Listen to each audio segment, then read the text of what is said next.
Hey everybody, it's Barbara and it's time for another Motivational Monday. And because variety is the spice of life, today we're on location in Dobbs Ferry visiting Spice Revolution. Spices were once as coveted as gold for their antimicrobial and immune-boosting properties and have been used by humans for over 50,000 years for culinary, religious, and medicinal purposes. So come inside so you can find out how you can include spices into your life to help improve the quality of your health.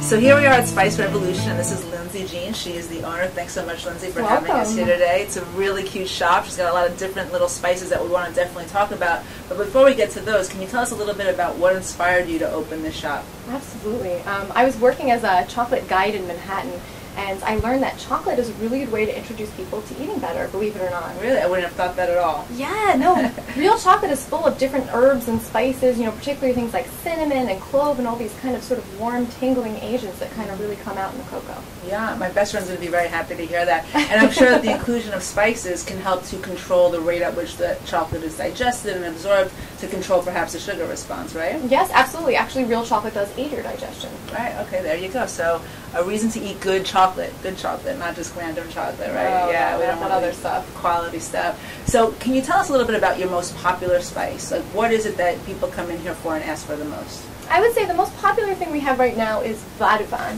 Vin de vain. Vin de vain is a French-style sweet curry. It's sort of a Western interpretation of curry. It's got curry leaves in it, it's got black pepper, it's got turmeric, but it's also got shallot and a little bit of onion powder in there. So you're sort of getting a different vegetable sort of flavor dimension in there.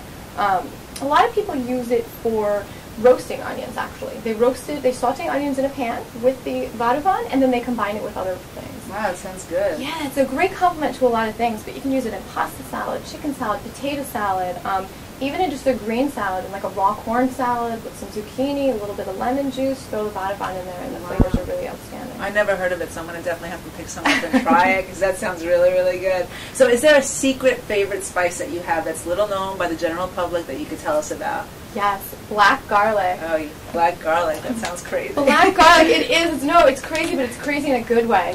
It was initially developed by the Koreans. They wanted the health benefits of garlic without the aggressive, sort of offensive nature of it. So with the black garlic, you're getting actually twice the antioxidants, but without the sort of potentness and the spiciness that you usually get from garlic. Wow. Simple. You spread it over bread. It's because it's a spreadable texture, you can add it to almost anything. Wow, can we try it? Yeah, we can. Let's get into it. All right. This is some black garlic. As you can see, there's nothing done to it. It comes right out of the clove itself. And it's black.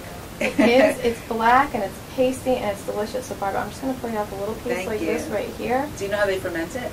It actually sits in a controlled environment, similar to like a humidor. Really tasty, good. But sort of beyond description. It's sweet, but it's sweet like a berry sweet. It's earthy like a mushroom or balsamic. But then when you swallow, it finishes like garlic. Yeah, it's almost like you put garlic on a date or a raisin or something. Yeah. It has that quality to it. It's really, really good. So how do you use that in cooking? Black garlic, because it's this texture, it's beautiful spread over bread, used as a condiment. Okay.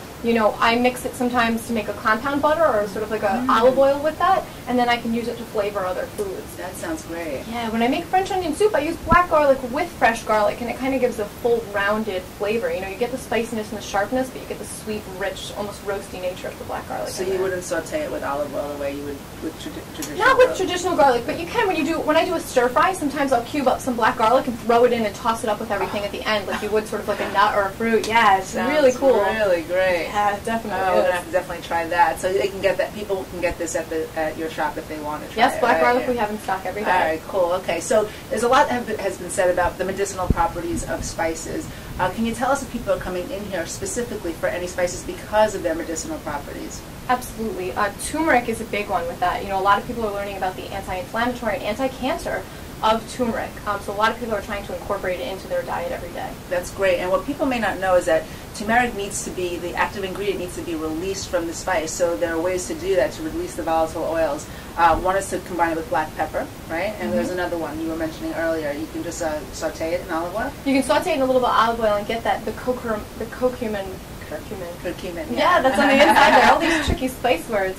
But it releases it that way, you know, so you actually get the benefits of the turmeric. Terrific. So now I wanted to mention saffron because recently there's a vitamin company now that's selling saffron in pill form because saffron has been shown to help promote a sense of calm. It also helps with weight loss, and I know you carry saffron. You carry some really special saffron, right? We do. The grade of saffron we carry is the coupe, and they're the finest, reddest threads. A lot of times when you get saffron at the supermarket, it's yellow, it's grainy, it's losing its vibrance, and then you're going to lose the medicinal quality that way. So what I definitely noticed when I walk into the shop is that everything comes in small packages, whereas when you buy spices typically in a supermarket, you see that it comes in big bottles or big containers. Yeah. There must be a reason why you carry everything in small packages, so can you tell us a little bit about that? Absolutely. We have a big focus on freshness. You know, you can't get medicinal or really good flavor from spice that's been sitting around for a long time, so we try to get all our spices fresh, and we get you to buy what you need so you don't waste anything. You know, if you only need a little bit of saffron, we sell small little vials, so you use it 2 to 3 times, and you get more when you need more. Fantastic, and then it retains that flavor, and you don't have this big bulk sitting around that you can never use again because it doesn't taste like anything anymore. Same thing, as well as retaining its medicinal quality, which is important because if it just sits in the sun or sits in heat, it loses a lot of that. Sitting on a supermarket shelf, that does happen. For sure, for sure. So I wanted to make a tea that a lot of people are drinking out there that has been shown to help with digestion, improve immune function, help with nausea, all of that, and it's chai tea. And a lot of people are getting chai tea at a coffee shop. That's a chain that I won't mention the name. But usually that chai tea comes out of a box and it's loaded in sugar. So I thought we would put together a homemade chai tea so that they can see how they can do it at home so that they don't have to resort to these tea boxes, right? Or tea bags that might be losing some of that robust flavor of traditional chai. So can we make that, Lindsay? Yes, let's make it. All right, let's go for it. Okay, so Lindsay's got some spices in her mortar and pestle that she's crushing up to make the chai tea. What do you got in there, Lindsay? We got a little bit of some black pepper. We got some fennel, cardamom, and some cloves. Okay, so we're going to crush these up. It doesn't have to be fine or in a powder, you know, just kind of get the spice broken open. Okay. And then what do we do? And we're going to put this into our cup here. So we already put almond milk in the cup so that when we add the hot water, it warms it up and we don't have to warm it up separately. We're going to add some cinnamon, some ginger, and then some black tea. Pour the hot water in.